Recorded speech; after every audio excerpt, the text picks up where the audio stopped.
வணக்கம் தமிழ் மக்களே. இப்பதான் டிவில ஒரு நியூஸ் பார்த்தோம். நம்ம சின்னம்மா வந்து சொல்லிருக்காங்க அந்த போஸ்ட. அவங்க தான் வந்து ஓபிஎஸ் ஐவை டெல்லிக்கு அமுச்சு வச்சாங்களாம். அவங்க தான் வந்து ஓபிஎஸ் ஐவை இப்ப மதுரைக்கு அமுச்சு வச்சாங்களாம் ஜல்லிக்கட்டு நடத்துறதுக்காக. எங்களுக்கு வந்து ஒரு டவுட். அம்மாவே நீங்க தான் அமுச்சு வச்சீங்களா சின்னம்மா? அமுச்சு வச்சீங்களா? அமுச்சு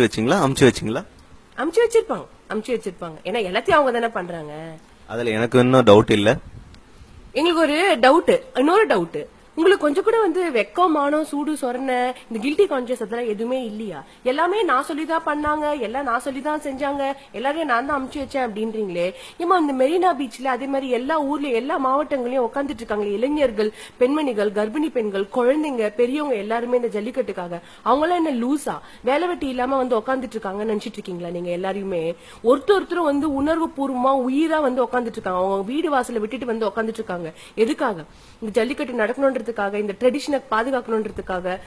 அது மட்டும் இல்லாம வந்து ஃபியூச்சர் ஜெனரேஷன்ல எல்லாருமே நல்லா இருக்கணும்ன்றதுக்காக வந்து உட்காந்துட்டு இருக்காங்க. இதெல்லாம் உங்க கண்ணுக்கு தெரியல. நான் சொல்லிதான் ஓபிஎஸ் போனாரு, நான் சொல்லிதான் ஜல்லிக்கட்டு நடக்குது, நான் சொல்லிதான் எல்லாமே அப்படின்றீங்களே. எப்படி உங்களால அப்படியே டக்கு டக்குன்னு பேசிட முடியுது? சின்னம்மா, நீங்க யாரு? நீங்க யாரு? இதெல்லாம் சொல்றதுக்கு நீங்க யாரு? ஃபர்ஸ்ட் நீங்க யாரு? சிஎம்மா? பிஎம்மா? நேத்து வரைக்கும் ஆயமாவா இருந்தீங்க. இப்ப திடீர்னு இப்படி வந்து சொல்றீங்களே. எங்களால உங்களெல்லாம் வந்து எங்களால ஏத்துக்கவே முடியாது.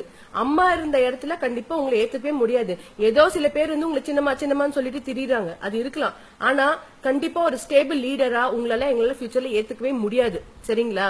இங்க ஒன்னும் ஃபேன்சி காம்படிஷன் ஒன்னும் நடத்தல. அம்மா மாதிரி ட்ரெஸ் போடுறதும், அம்மா மாதிரி நடக்கிறதும், அம்மா மாதிரி பேசுறதும், இதெல்லாம் வந்து பாக்குறதுக்கு சின்ன குழந்தைங்கிட்ட வந்து லாலிபாப்பை காட்டி ஏமாத்துற கதையா இருக்குது. இதெல்லாம் வந்து இன்னும் நடக்காது இந்த மாணவர்கிட்ட. சின்ன குழந்தைங்க அப்படின்னு சொல்றப்பதான் இன்னும் ஞாபகம் வருது.